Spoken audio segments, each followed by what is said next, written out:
The desert evening came slowly, as if the sun itself was reluctant to leave the wide Arizona sky. Orange light spread across the sand and the distant mountains turned purple. At the Army airfield, the heat of the day still shimmered over the tarmac, and the faint smell of fuel drifted with the warm wind. Most of the crews had already finished their shifts. The loudest sound was the low hum of a generator somewhere near the hangar doors. Inside the long metal building, Sarah Miller worked alone. She liked these quiet hours, when the noise of engines and the chatter of soldiers faded and the world became only tools, metal, and her own thoughts. A single hanging lamp threw a circle of pale light over the Apache helicopter in front of her. Its dark body filled the space like a sleeping giant. She stood on a small platform, carefully wiping the final trace of oil from the machine gun mounted under the aircraft's nose. Sarah was not a soldier. She wore a simple contractor's coverall, her name stitched neatly over the chest. Her job was to keep the helicopters ready, clean, inspected, perfect for the pilots who depended on them. It was a job of quiet precision, and she loved it. The Apache's machine gun was heavy and complicated, but her hands moved with steady confidence. Each click and twist of a tool brought a small satisfaction. Her father would have approved. When Sarah was a child, Robert Miller had been more than a father. He was her teacher, her hero, a pilot who carried the sky in his voice. He used to take her to the small community airstrip on weekends. She remembered the smell of jet fuel, the feel of warm aluminum under her fingertips, the way he smiled when an engine came alive. "Every machine has a heart," he used to say. "Listen carefully and it will tell you what it needs." Robert Miller had served in a unit that rarely spoke about its missions. He told Sarah stories about training flights and desert rescues, but there were many details he never shared. Then 5 years ago, he died suddenly of a heart attack. The loss had carved a deep silence inside her, a space she carried everywhere. Working on helicopters was her way of keeping him close, of honoring the promise she made at his funeral, to continue the work he loved. Tonight, as she finished tightening the last bolt, a flicker of color near her left shoulder caught the fading light. It was the old cloth patch she had sewn onto her coverall years ago. The emblem was simple but striking, a silver hawk diving through a ring of 7 stars. Her father had worn it on his flight jacket. After he passed, she found the patch in a small wooden box with his flight logs. No one else on the base ever seemed to recognize it. To Sarah, it was a quiet tribute, nothing more. She stepped down from the platform and stretched her back. The hangar smelled faintly of oil and metal, familiar and comforting. Outside, the last orange rays of sunset glowed across the desert. She heard distant laughter from the barracks, the soft bark of a dog somewhere near the perimeter fence. It was an ordinary evening until footsteps echoed against the concrete floor. The sound was crisp, purposeful. Sarah turned. A tall man in a dark green flight suit strode into the hangar, helmet tucked under one arm. His boots made sharp, confident clicks. She recognized him at once. Captain Daniel Harris, the most experienced Apache pilot on the base. Stories about his skill in the air moved like quiet rumors among the crews. People said he could land a helicopter on a patch of sand the size of a dining table. Some called him fearless, others simply careful. Sarah had seen him from a distance many times but had never spoken to him. Daniel slowed when he saw her. His eyes, clear gray under the brim of his cap, took in the helicopter, the tools on the workbench, and then stopped. He froze. For a heartbeat, he didn't move, his gaze locked on her shoulder. Sarah followed his line of sight and realized he was staring at the silver hawk patch. He stepped closer, the sound of his boots loud in the quiet hangar. Where did you get that?" His voice was low but urgent, carrying a sharp edge that startled her. She blinked. "This?" She touched the patch lightly. "It belonged to my dad. Why?" Daniel's expression shifted, a mix of surprise and something she couldn't name. He reached out as if to point, then stopped himself. "Your dad," he said carefully. "What was his name?" "Robert Miller," she answered. "He was a pilot. Retired years ago. Why?" The captain's gray eyes darkened with recognition. "Robert Miller," he repeated almost to himself. "I haven't heard that name in a long time." He glanced again at the patch. "I know that emblem. I thought no one wore it anymore. Not since—" He trailed off, his words fading like the last echo of a rotor. Sarah waited, her heart quickening. "Not since what?" Before Daniel could answer, a loudspeaker crackled across the airfield. Captain Harris, report to the flight line. Immediate departure. The voice was brisk, commanding. Daniel hesitated, eyes still fixed on her. For a moment, Sarah thought he might ignore the call. Then duty pulled him back. He gave a quick nod, half apology, half promise. I'll find you later, he said quietly. Don't go anywhere until we talk. He turned and strode out into the evening, helmet under his arm, his figure framed against the deepening twilight. The hangar door swallowed the sound of his footsteps, leaving only the steady hum of the generator. Sarah stood alone, her mind racing. Why had the simple patch drawn such a reaction? What could Daniel Harris possibly know about her father that she didn't? She looked down at the emblem, the silver hawk glinting softly under the lamp. For years it had been nothing more than a memory stitched to her sleeve.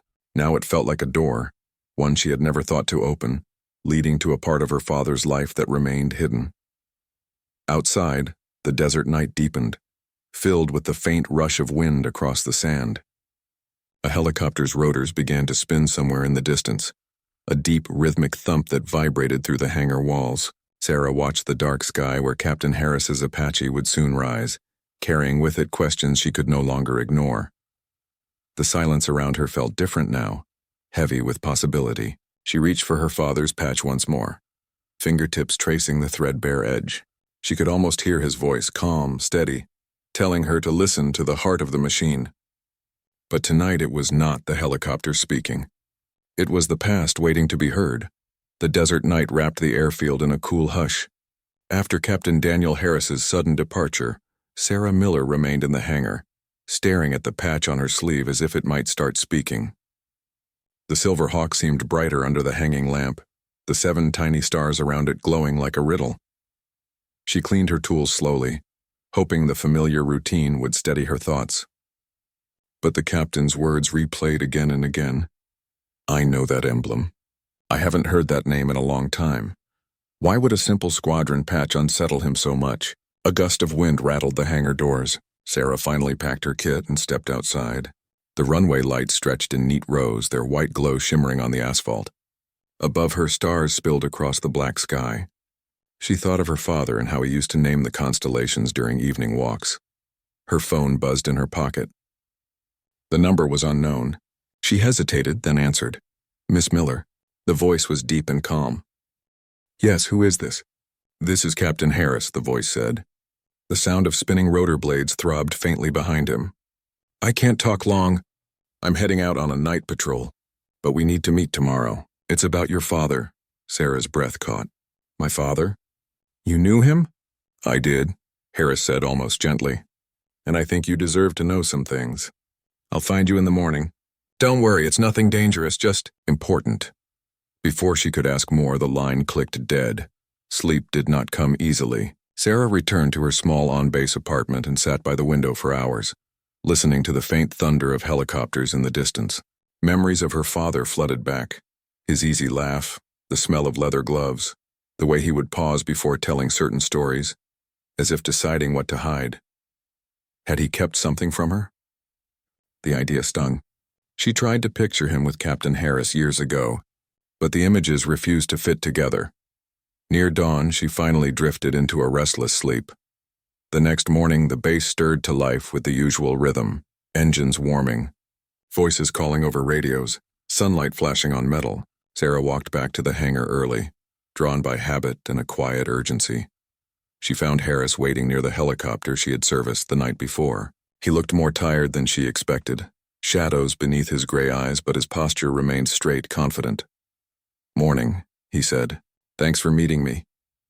I didn't have much of a choice, Sarah replied, though her voice held more curiosity than irritation. He gave a small smile. Fair enough. Let's talk inside. They stepped into the hangar's shade. Harris rested his helmet on a workbench, then studied her face for a long moment as though measuring how much to reveal. Your father, he began slowly, wasn't just any pilot. He was part of a special operations flight group during the late 90s and early 2000s. We called ourselves the Seven Hawks. That patch on your sleeve, that was our emblem. Sarah's fingers brushed the cloth without thinking. 7 Hawks, she repeated. He never told me about that. He couldn't, Harris said. Most of what we did was classified. Humanitarian extractions, dangerous rescues, missions where official records never existed. Your father was the best of us. Brave, calm, always thinking 3 steps ahead. Pride and confusion tangled inside Sarah. If it was all secret, how do you know me? Harris's eyes softened. I served under your father. He talked about you. Never details that broke the rules, but stories about a little girl who loved airplanes. He kept a photo of you taped inside his flight log. When I saw the patch last night, it felt like I was seeing a ghost. A lump formed in Sarah's throat. She had never known her father shared those memories with anyone. Why tell me now? Because, Harris said, his voice dropping, something has come up. Last week, a declassified report crossed my desk. It mentioned Robert Miller by name. There's a final mission file, one that was never closed. I think you should see it. Sarah's heart thudded. Why me? I'm not in the army. You're his daughter, Harris replied simply.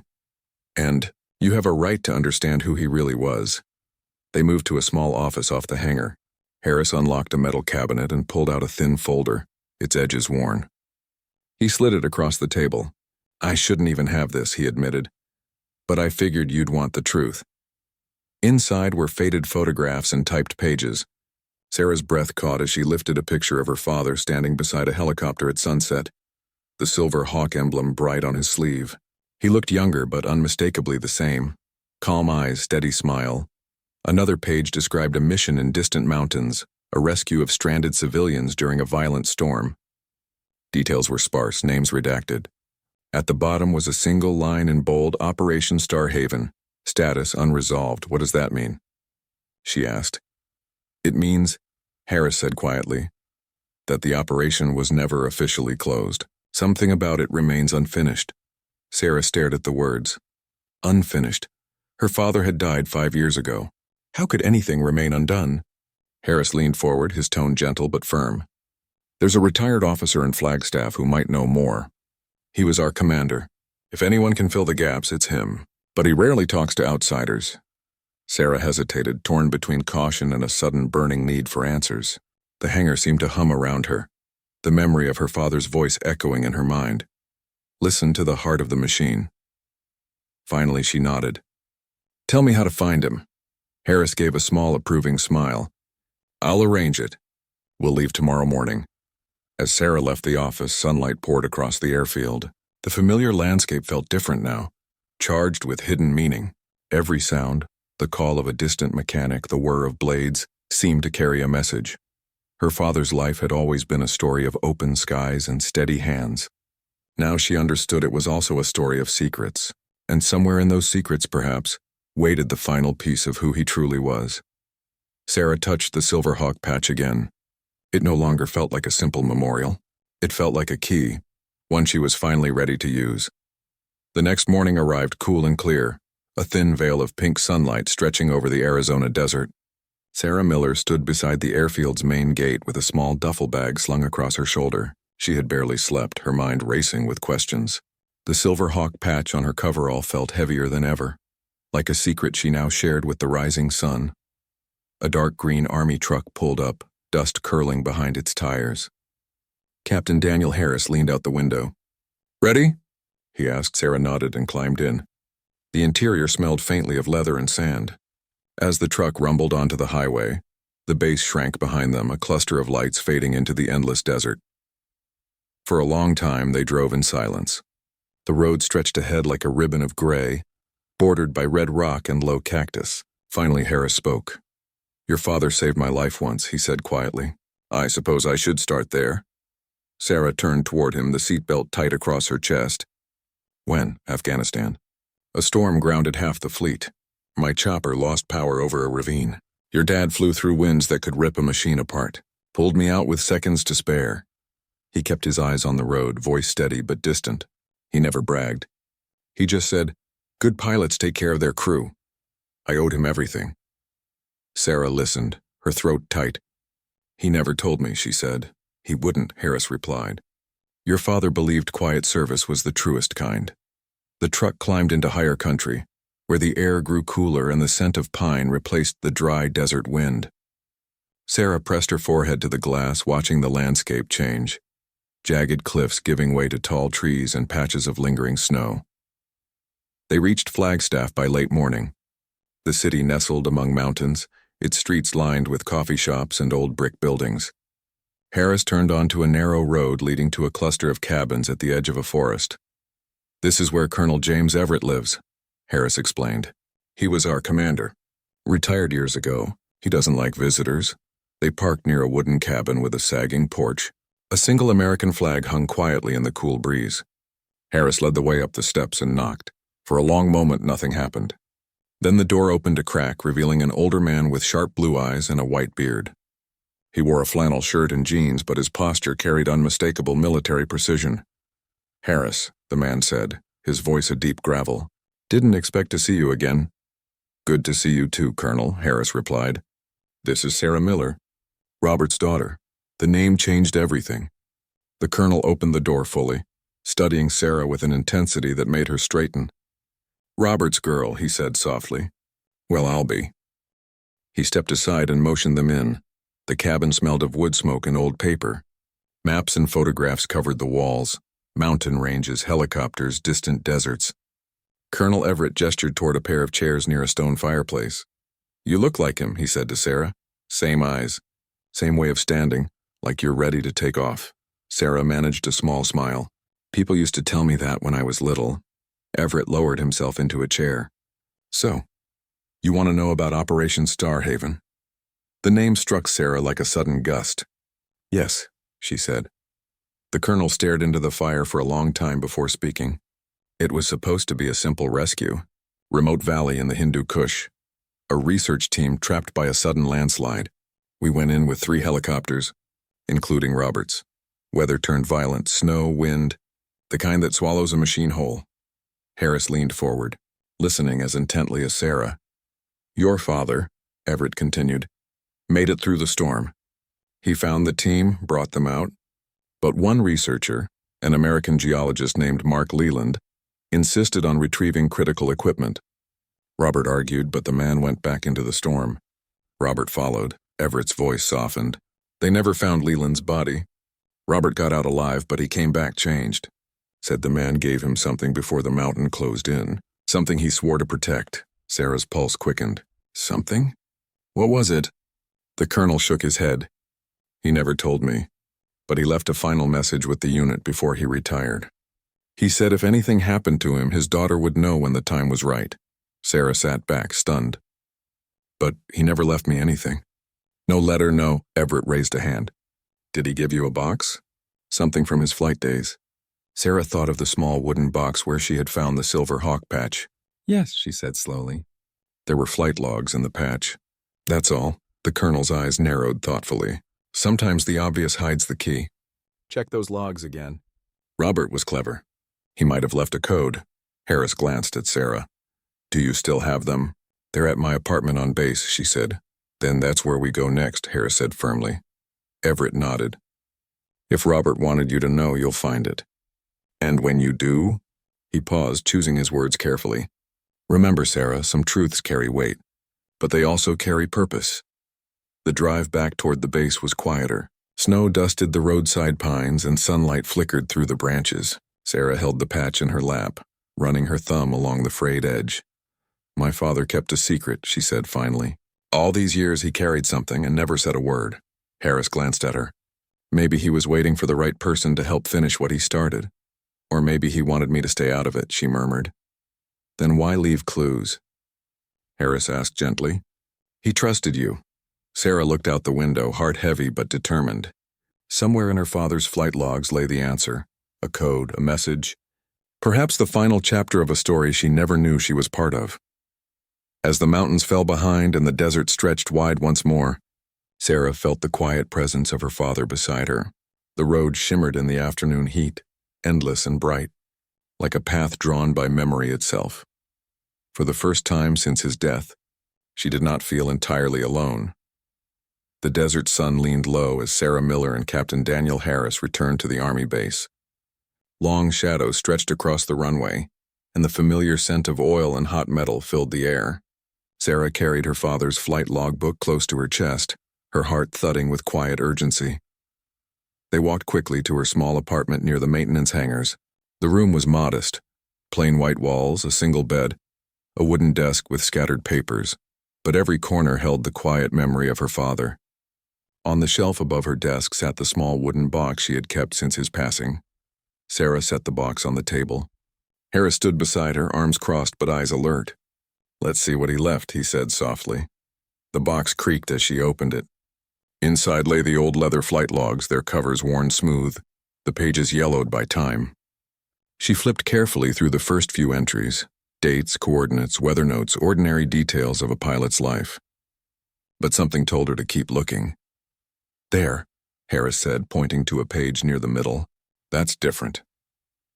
A small star was drawn in the margin next to an entry marked Star Haven. The handwriting was her father's, neat but firm. Beneath the date, he had written a string of letters and numbers that made no immediate sense. 7, R3, N9, E2, S4. Sarah frowned. "It looks like some kind of code." Harris leaned closer. "Could be coordinates. Or a cipher." She pulled a notebook from the drawer and copied the sequence. 7, R3, N9, E2, S4, she read aloud. "What would he want me to find?" Harris tapped the table thoughtfully. "Sometimes the simplest answer is the right one.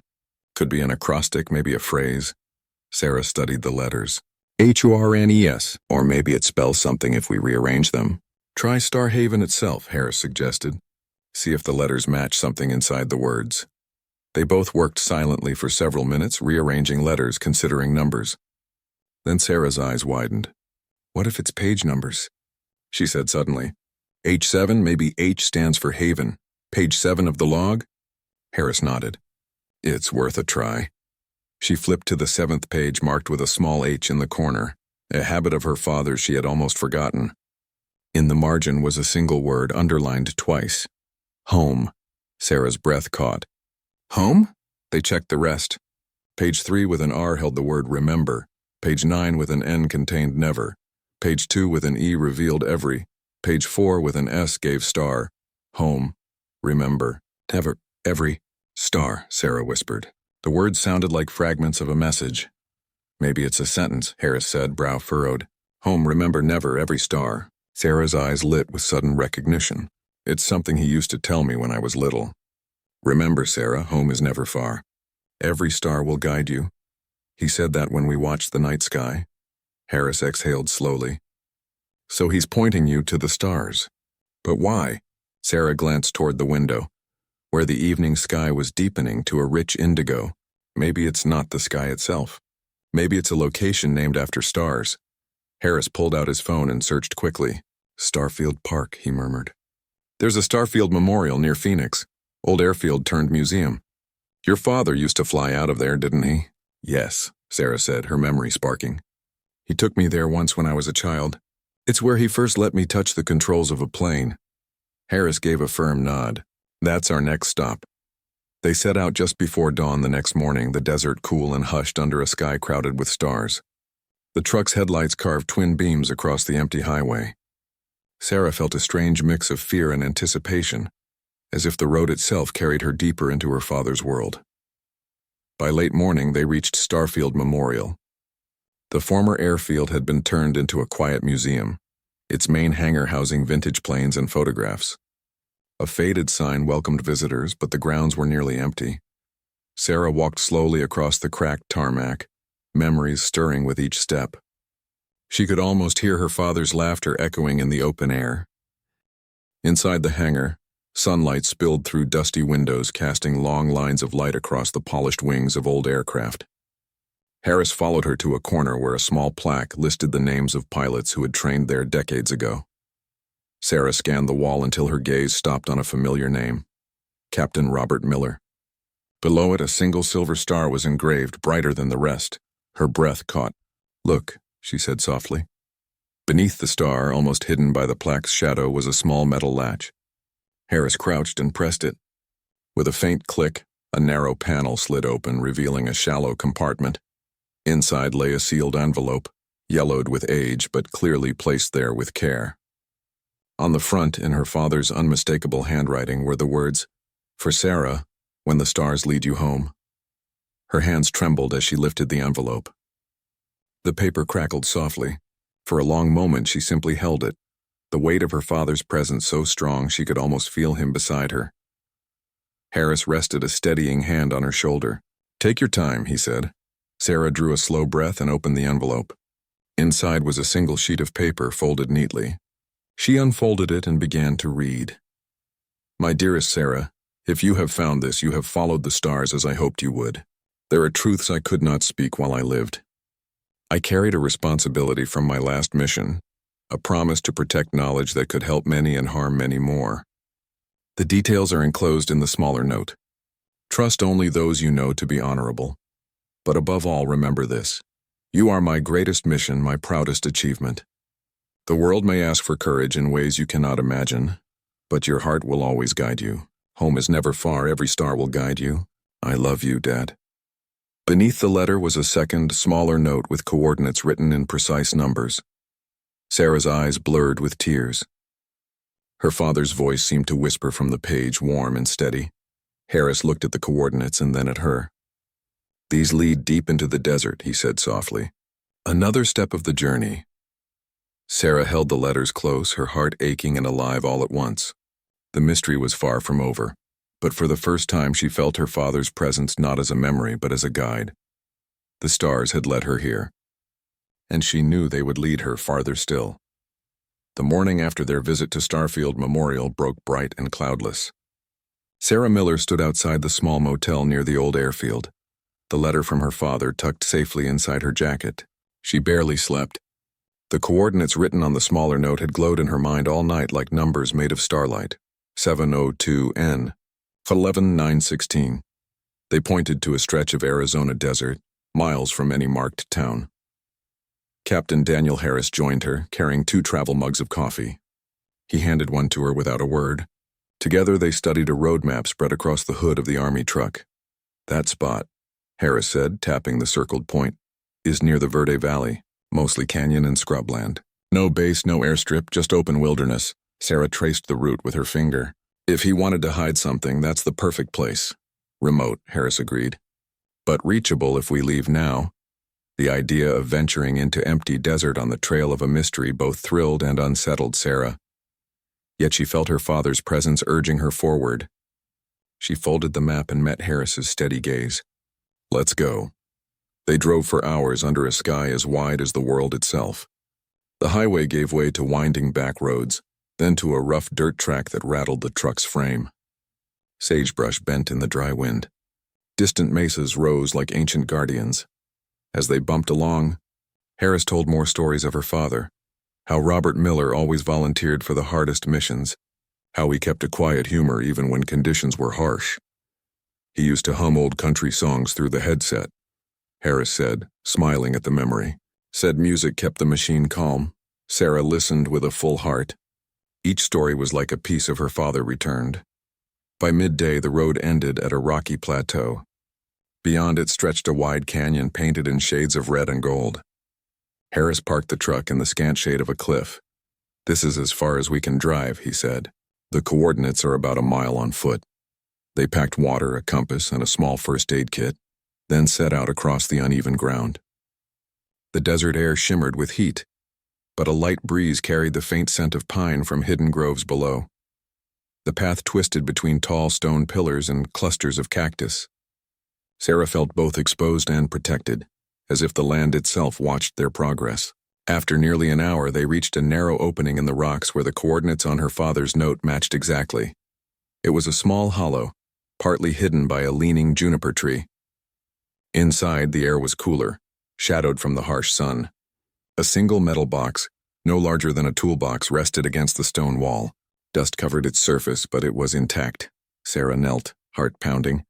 Her hands shook as she brushed away sand and lifted the latch. The lid opened with a soft groan. Inside lay a carefully sealed folder, a small flash drive, and another envelope marked in her father's familiar handwriting, for Sarah and those she trusts. She unfolded the letter first. "My dearest Sarah, if you have reached this place, then you have followed the trail as I hoped. What you find here is information once hidden for the safety of others. Years ago, during Operation Star Haven, we rescued a team of scientists, Among their research was proof of a rare mineral formation deep in these deserts, a source of clean energy unlike anything known. They feared it would be exploited before proper safeguards could be set. I promised to protect the location until the right time and the right hands could continue their work for the good of all. I believe that time is near. I trust you to decide how to share this knowledge and with whom. Remember, courage is not loud. It is steady. And love, my Sarah, is the truest compass. Dad. Tears blurred her vision. She could almost hear his calm, reassuring voice riding the desert wind.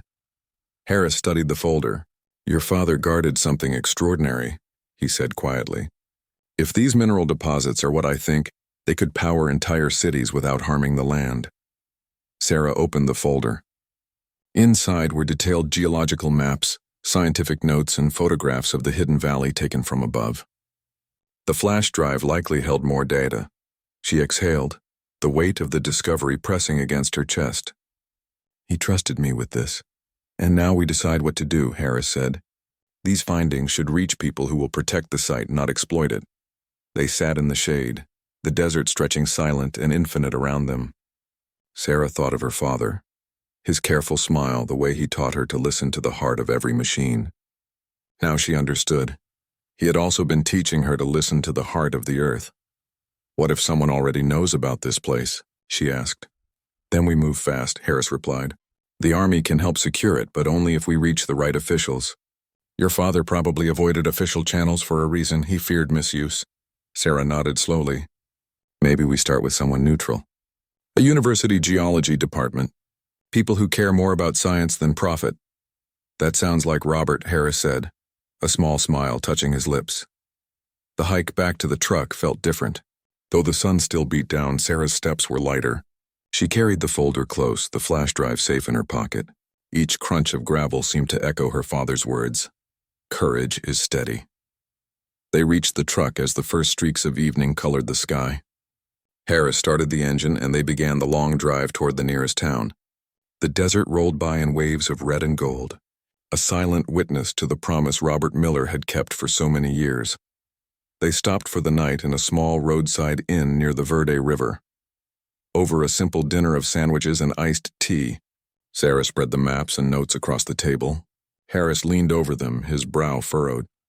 These coordinates, he said, pointing to a section of the canyon, show a cavern system. It matches rumors I heard years ago about unexplored caves filled with unique crystal formations. Sarah traced the lines with her finger. My father wanted this to stay secret until it could help people. We have to honor that.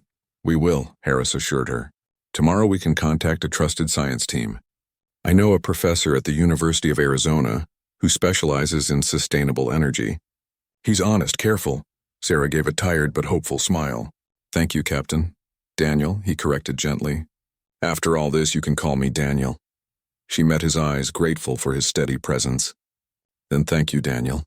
For a long moment they sat in companionable silence, the weight of their discovery mingling with the simple sound of the river outside. Later, in the quiet of her room, Sarah stood by the window and looked up at the stars. The same endless sky her father had loved stretched above her, bright and infinite. She remembered the nights he held her small hand and whispered, "Home is never far. Every star will guide you." Tonight those words felt alive. The stars had indeed guided her, through grief, mystery, and the truth of who her father had been. She thought of the responsibility now resting in her own hands. It was heavy, yes, but it also filled her with calm purpose. She was not just Robert Miller's daughter anymore. She was the keeper of his final mission, the next pilot of his quiet promise. As the desert wind rustled through the trees outside, Sarah whispered a simple vow into the night. I'll finish what you started. Dad, I promise. The next morning began with a gentle hush over the Verde River Valley. Sarah Miller woke before sunrise, the desert sky still a deep velvet blue. She stepped outside the small inn and breathed the cool air. The world felt both new and ancient, as though her father's presence lingered in every grain of sand. Captain Daniel Harris, or simply Daniel, as she now thought of him, joined her carrying 2 steaming cups of coffee. Ready for the next step? He asked quietly. Sarah nodded. Yes, I'm ready. Today they would contact people who could help protect the discovery hidden in her father's maps and files. The thought filled her with a mix of excitement and responsibility. The folder and flash drive lay secure in her backpack, heavier than their small size suggested. The first call inside the inn's modest lobby, they found a quiet corner with a reliable phone line. Daniel connected a call to Professor Mark Stevens, a respected geologist at the University of Arizona. When Stevens answered, Daniel introduced himself and briefly explained they had information about a rare mineral formation with potential for sustainable energy. Sarah listened as Daniel carefully avoided military details but emphasized the scientific importance and the need for trust. "We can bring documentation," Daniel said, "but only if you agree to keep the location confidential until the right protections are in place." There was a pause on the line. Then a calm, steady voice replied, "I understand. If what you're saying is true, we must handle this with great care. Meet me in Flagstaff tomorrow morning. I'll bring 2 colleagues I trust completely." Daniel thanked him and ended the call. Sarah released the breath she hadn't realized she was holding. "That's step 1, Daniel said with a small smile. "Your father would be proud." The road to Flagstaff, the drive north, wound through pine forests and rising hills, a striking change from the wide red canyons. Sunlight streamed through tall trees, dappling the road with gold. Sarah watched the scenery blur past, thinking of the journey she had taken in just a few days, from a mechanic quietly cleaning an Apache helicopter to the guardian of a secret that could change the future. Daniel broke the silence. "Your father always believed the earth gives us what we need if we listen. I see now how deeply he lived that belief." Sarah smiled softly. "He taught me to listen too. I just didn't know how much those lessons meant until now." They stopped briefly at a lookout point where the San Francisco peaks rose in the distance. The crisp mountain air felt like a blessing. Sarah felt closer than ever to the father she had lost. Meeting the scientists, Flagstaff's small university science center smelled faintly of pine and coffee when they arrived the next morning. Professor Stevens, a gray-haired man with kind eyes, greeted them in a private lab room. With him were Dr. Angela Moore, a mineralogist, and Dr. Henry Cole, an environmental policy expert. Sarah carefully opened her backpack and set the folder on the table. One by one, the scientists studied the maps, photographs, and notes. Their faces shifted from curiosity to astonishment. "This data is remarkable," Dr. Moore whispered.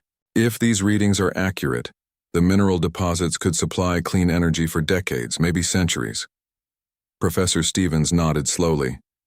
"Your father documented everything with extraordinary precision. He must have known the value and the danger of these findings." Sarah felt a swell of pride and ache all at once. "He trusted me to share this when the time was right. I want to honor his wishes. It must be protected, not sold or exploited." Dr. Cole spoke with quiet conviction. "Then we will form a private research trust. We'll work with federal conservation agencies to safeguard the site under environmental protection before any development is considered." Relief washed through Sarah like a tide. She looked at Daniel and he gave her an encouraging nod. An unexpected visitor. Just as the group began discussing logistics, a knock sounded at the door. A tall man in a base operations uniform stepped inside. His name tag read Major Alan Pierce, and his gaze moved swiftly from Daniel to Sarah. "Captain Harris," Pierce said evenly. "I was told you took personal leave. Now I find you here meeting with civilians. Care to explain?" Daniel straightened but remained calm. "Major, we're on a private matter of research and environmental concern. It's outside normal operations." Pierce's eyes narrowed. "You've uncovered something of national interest. The Army has a duty to know." Sarah's pulse quickened. She stood before Pierce, voice steady. "With respect, Major, this discovery belongs to the land itself. My father trusted civilians for a reason. If the Army wants to help, it should be as a protector, not a claimant." Pierce studied her for a long moment. Perhaps he saw the determination in her eyes, or perhaps he sensed the quiet force of Robert Miller's legacy. Finally, he exhaled. "Very well. I'll report only that you're conducting an independent geological survey," he said. "But you must keep me informed of any developments that threaten public safety." Sarah inclined her head. "Thank you, Major." Pierce gave a single nod and left as swiftly as he came. A new beginning. Over the next 2 days, detailed plans took shape. The scientists prepared proposals to designate the canyon as a protected research area. Legal documents were drafted to place the mineral rights into a non-profit trust, preventing commercial exploitation. Sarah remained involved in every decision. Though the process was complex, she felt guided by her father's quiet wisdom. Daniel stayed by her side, offering steady support and a pilot's practical perspective. One evening, after long hours of paperwork, Sarah and Daniel walked along the quiet edge of the pine forest. Stars glittered overhead. "You know," Daniel said softly, "your father once told me the bravest people are those who guard hope without recognition." "I think he was describing you before he even knew it." Sarah smiled, eyes bright in the starlight. "Maybe he was describing all of us who choose to care for something bigger than ourselves." The ceremony, a month later, a small gathering took place at the canyon where the secret had slept for so many years. Scientists, conservation officials, and a few trusted military representatives stood together as the sun rose over the red stone walls. Professor Stevens spoke briefly about the discovery and the promise of clean energy. Then he invited Sarah to say a few words. She stepped forward, her father's patch sewn proudly on her jacket. "My father believed courage is steady," she began. "He taught me that love for the earth and for people is stronger than fear. Today we honor that belief. This land will remain protected, a source of hope and possibility for everyone, not just for profit. My dad kept this secret so the world could one day be ready. I believe that day is now." The group stood in respectful silence. A warm wind swept through the canyon, carrying the faint scent of sage. Sarah felt as if her father were standing beside her, smiling. Daniel approached and quietly placed a small stone at the base of the juniper tree, the place where Sarah had first opened the hidden box. One by one, others added stones until a small cairn formed, a symbol of promise and protection. A last flight before leaving Arizona, Daniel arranged for one final tribute, a helicopter flight over the canyon at sunset. As the Apache lifted gracefully into the golden air, Sarah sat beside him, head set snug, heart full. The canyon spread beneath them in shades of red, gold, and deep violet. From above, the hidden valley looked eternal and untouchable. Daniel's voice came through the headset. "Your father would love this view." Sarah closed her eyes for a moment, feeling the vibration of the rotors, the steady hum of the engine, sounds her father had known so well. "Yes," she said softly. "He's here with us."